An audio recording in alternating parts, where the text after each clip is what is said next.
জয় রাধে। সংসারে আমরা সবাই আনন্দ খুঁজি, শান্তি খুঁজি, কিন্তু যে বস্তুর মধ্যে আনন্দ এবং শান্তি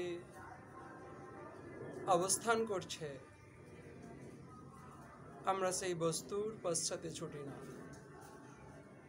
যে বস্তুর মধ্যে দুঃখ, কষ্ট, নিরানন্দ রয়েছে, আমরা সেই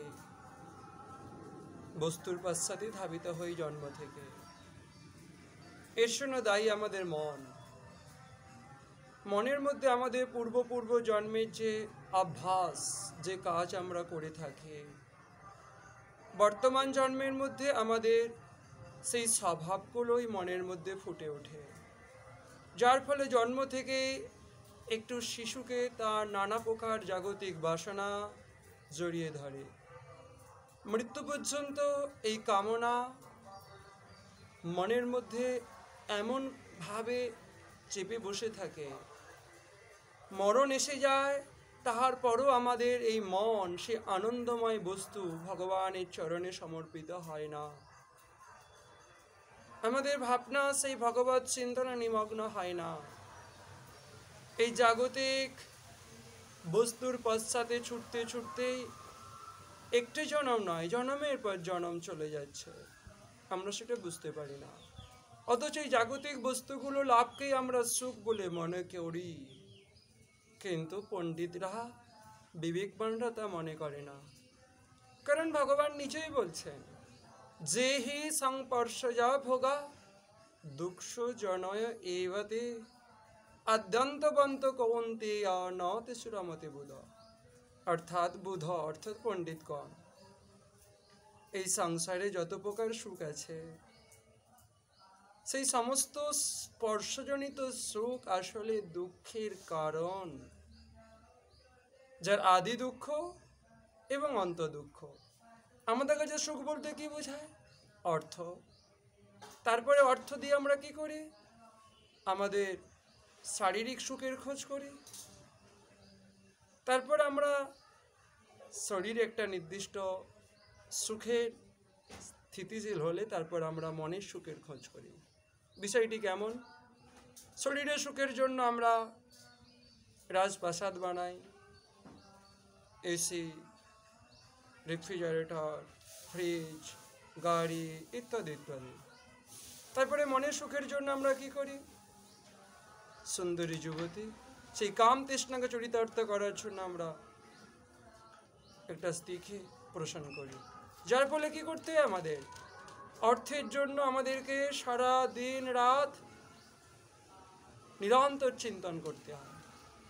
এমনকি নিজের গৃহ ছেড়ে, নিজের দেশ ছেড়ে, অনেক সময় নিজের রাজ্য ছেড়ে অনেক সময় আমাদেরকে পররাজ্যে গিয়ে বাস করতে হয়।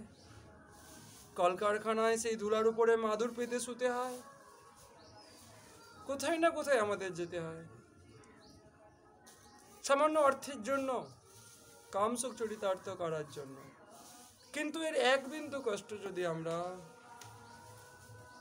ভগবানকে লাভ করার জন্য করতাম, আমরা অর্থের জন্য সপ্তাহে একদিন বাড়িতে আসছি, নিজের পরিবারকে ছেড়ে আছে, অথচ কোথাও হরিগুরু বৈষ্ণব হরি কথা বললে আমরা সেখানে 5 মিনিট গেছে সেই হরি নাম, যা আমাদের পরপারের করি, যা আমাদের পরম অর্থ, এই জাগতিক অর্থের থেকে শ্রেষ্ঠ অর্থ।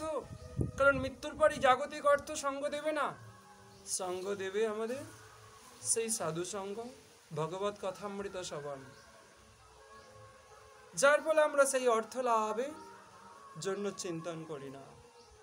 সেই অর্থ লাভের জন্য আমরা নিজেদের ওই সংসার কূপের বাইরে বেরিয়ে আমরা হরিগুরু বৈষ্ণব চরণে পৌঁছাতে পারি না। কারণ আমরা এই বিষয়ে বড় অজ্ঞ। আমরা কেবল জাগতিক সুখটাকেই প্রাধান্য দিয়েছি, অথচ আমরা ঈশ্বর বিশ্বাসী। আমরা মন্দিরে যাই, মন্দিরে পূজা অর্চনা করি, বাড়িতে তুলসী বন রেখেছি, বাড়িতে দেবদেবতার মূর্তি রেখেছি। কেন?